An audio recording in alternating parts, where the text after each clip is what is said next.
ప్రజలని కొంతమంది చాలా చక్కగా మోసం చేయగలుగుతారు.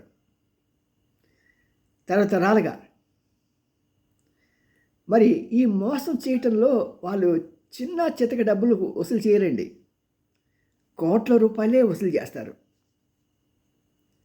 కర్ణాటకలో ఒకతను ఎస్ఎల్వి మహిళా మార్ట్ అని చెప్పేసి ఒక సంస్థను పెట్టి, అంటే మన డిపార్ట్మెంట్ స్టోర్స్ లాంటిది పెద్దదాన్ని పెట్టి, సుమారు 860 కోట్ల రూపాయలు సేకరించి పరారయ్యాడు.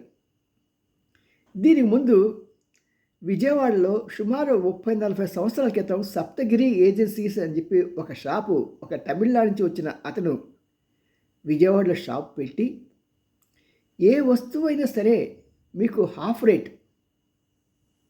అప్పట్లో ల్యాప్టాప్లు గీప్టాప్లు లేవు కాబట్టి మీకు ఏసీ కావాలన్నా, ఫ్రిడ్జ్ కావాలన్నా, లేకపోతే ట్రాన్సిస్టర్ కావాలన్నా, రేడియో కావాలన్నా, డొక్కు అప్పట్లో బాక్స్ కెమెరాలు ఇవి ఉండేవి, టీవీలు, అలాగా ఏవి కావాలన్నా సరే అవన్నీ హాఫ్ రేటుకే.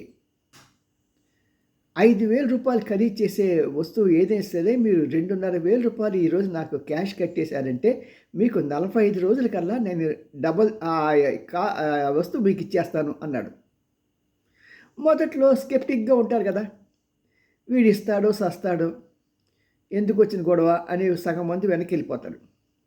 ఇంకొక 25% చూద్దాం ఎవరిని కడతారేమో, మన పేటలో ఎవరైనా కడితే, మన కాలేజీలో కానీ మన స్కూల్లో కానీ ఎవరైనా కడితే వాడికి ఏమైనా వస్తే మనం కడదాంలే అనేవాళ్ళు 25% పక్కన నించుని ఉంటారు కాపర్లాగా.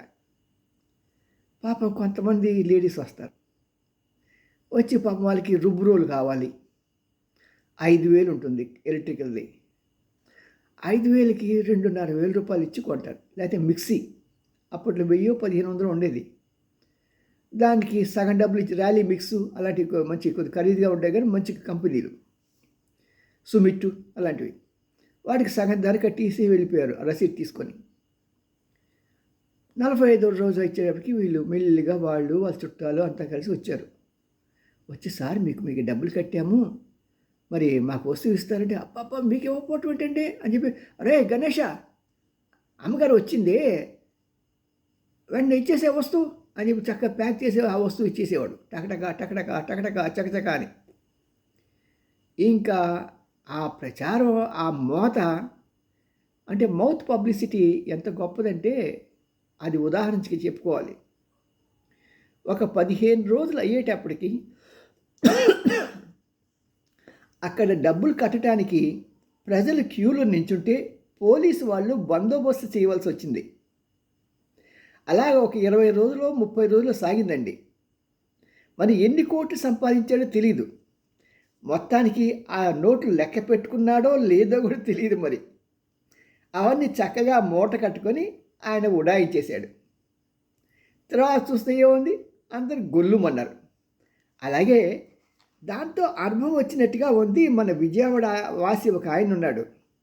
ఆయన ఏం చేశాడంటే, రాజేష్ బొమ్మల అనే అతనికి ఈ సంఘటన జ్ఞాపకం ఉందో ఏమో, చక్కగా కర్ణాటక వెళ్ళి అక్కడ ఎస్ఎల్వి మహిళా మార్ట్ అని చెప్పి ఒక స్టోర్స్ని ఏర్పాటు చేశాడు.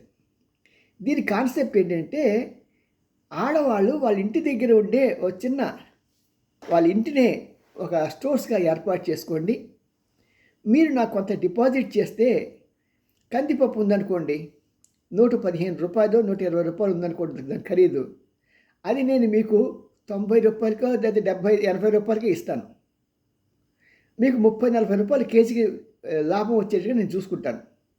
కానీ నేను హోల్సేల్గా కొనాలి కదా, కొంటానికి నాకు డిపాజిట్ డబ్బులు కావాలి కదా, కాబట్టి నాకు డిపాజిట్గా మీరంతా డిపాజిట్లు ఇవ్వండి అని మొత్తానికి ఆడవాళ్ళని చక్కగా కన్విన్స్ చేశాడు. ఈ వ్యాపారస్తులు ఆడవాళ్ళని భలే కన్విన్స్ చేస్తారు. ఎంత తెలివైన వాళ్ళైనా సరే వాళ్ళ బుట్టలో పడిపోవాల్సిందే. అలాగా వాళ్ళంతా పడిపోయి సుమారు ఎంతమంది తెలుసా అండి, వాళ్ళు మొత్తం 860 కోట్ల రూపాయలు అతనికి సమర్పించేశారు. అంతేకాకుండా ఇంకొక 400 మంది 70 కోట్ల రూపాయలు స్పెషల్గా ఇంట్రెస్ట్ ఇస్తానంటే దానికి ఇచ్చారంట. వెలిసి 860 ప్లస్ ఇది ఒక 70 అంటే 930 కోట్ల రూపాయలు చక్కగా ఇచ్చేసి గోవిందా గోవిందా అని పాడుకున్నారో ఏమో. మొత్తానికి ఇది ఇక వాళ్ళు మోసపోయామో సంగతి తెలిసిన తర్వాత అక్కడ ఉన్నటువంటి superintendent of police Ranjit Kumar దగ్గరికి వెళ్ళి, అయ్య బాబో మేము ఇలా మోసపోయామండి అని నెత్తి నోరు కొట్టుకుంటూ ఏడుస్తూ ఉంటే పాపం ఆ ఎస్పీ ఓదార్చినంత వరకు ఓదార్చి, మీకు ఎన్నిసార్లు చెప్పినా మీరు ఇలా మోసపోతూనే ఉంటారు తల్లి, అంతా అయిపోయిన తర్వాత మా దగ్గరికి వస్తారు, సరే ప్రయత్నం చేద్దామని చెప్పి ఆయన ప్రయత్నాలు ప్రారంభించారు. నేను మీ అందరికీ కోరేది ఏంటంటే, ఇలాంటి మోసగాళ్ళు ఎప్పుడూ ఉంటారు. డబ్బు సంపాదించడానికి ఎక్కడ షార్ట్ కట్లు ఉండవు. కష్టపడండి, ఎవరిని నమ్మకండి, మీ కష్టాన్ని నమ్మండి, మిమ్మల్ని మీరే నమ్మండి. దేనికైనా సరే క్యాష్ అండ్ క్యారీ బిజినెసే చేయండి. సరేనా? మీ ఎన్ రామ్జీ, సీనియర్ జర్నలిస్ట్, గుడిగంట TV9. లైక్ చేయండి, షేర్ చేయండి, సబ్స్క్రైబ్ చేయడం మాత్రం మానకండి. బాయ్.